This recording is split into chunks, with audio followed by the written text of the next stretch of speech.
Hi, I'm Liz Moser and I'm a Mayo Clinic certified wellness coach. Last week after dinner, my guy Dan and I went for a drive around our neighborhood. As the sun set, my neighbors turned on their lights and I could see into their homes.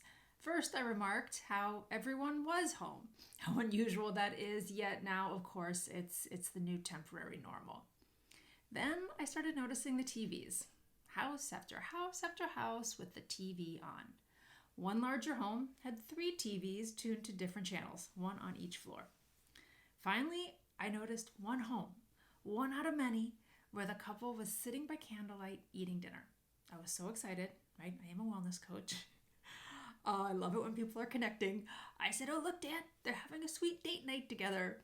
He shook his head and was like, "Oh my gosh, Liz, yeah, that's great. Great, Liz."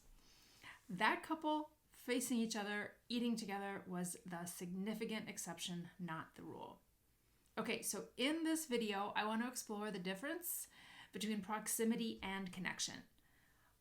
I suggest that just because you are currently in proximity all day, week, month long with your family doesn't necessarily mean you are experiencing or creating genuine connections with your loved ones. And it's essential for your well-being not to take that for granted. Relationships are like gardens, they need tending or weeds crop up. One way to nurture your relationship garden, to create a deep connection, in my very humble, non-judgmental wellness coach opinion, is to turn off the TV. Even if it's just for 1 hour per day, or for the brave and daring, maybe 1 full day per week. Then smile while making some eye contact. Easy, right? Next step, eat a meal together, or maybe read to each other, or talk about a class or book you are exploring together. Dan and I are taking the Coursera Yale course, The Science of Well-Being. It creates something interesting to talk about other than the scary elephant in the room, the COVID-19 virus. And while you are engaging with each other, listen with your heart.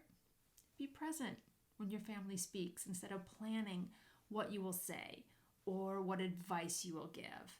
Ask what questions, such as what went well today, or what did you do today that you're proud of? What are you proud of? Or what are you looking forward to? And for bonus points, don't move on when you get the answer. Instead, ask, "Tell me more." Then, when it's your turn to share, be authentic. Practicing authenticity means being vulnerable. We model vulnerability by expressing our fears, sadness, and anxiety, while hopefully coming from a place of, "I don't need you to fix me, but I want you to see me. I want to be seen." And for even more bonus connection points, actively love. Practice doing things for people that demonstrate you love them. What sweet action can you do for them? I try to remember to ask Dan if he wants me to make him another coffee when I'm making myself a tea. And lastly, I am not the TV police. It was a constant companion of mine, from Sesame Street to The Brady Bunch to Friends to Game of Thrones. So I'm no one to judge. That said, between January 1st and March 10th of this year, I abstained entirely from TV, and it was transformative. If interested in the details, please watch my videos, Namaste Challenge, 4 weeks later, and Kinder in 10 weeks. The most salient way it improved my life was how it deepened my relationship with my partner, Dan. And that's no small feat, because we've lived happily together for 14 years. The simple action of sitting in front of each other, eating dinner, then picking a relaxing activity to do together after a meal — we like to put puzzles together — changed our relationship for the better. Now I'm committed to limiting my TV to 1 movie date night per week. Truthfully, 4 weeks ago, when we started social distancing, my first thought was, how am I going to get through this without TV? There is no way. Well, I am getting through it. It is possible. TV creates proximity to your loved ones. You're next to them on the sofa or in the same room. However, chances are it's not necessarily promoting heartfelt connection. In sum, you create a deep connection with your loved ones with eye contact, smiling, listening, sharing, being vulnerable, and laughing at each other's dumb jokes and silly ways. TV promotes a connection with fictional characters, not a relationship with your loved ones.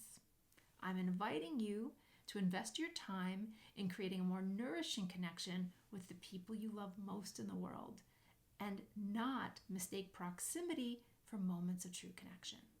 So let me ask you, how are you promoting connection with the people you live with and with your loved ones that you can't physically visit? How has social distancing both enhanced and put a strain on your connection to your loved ones?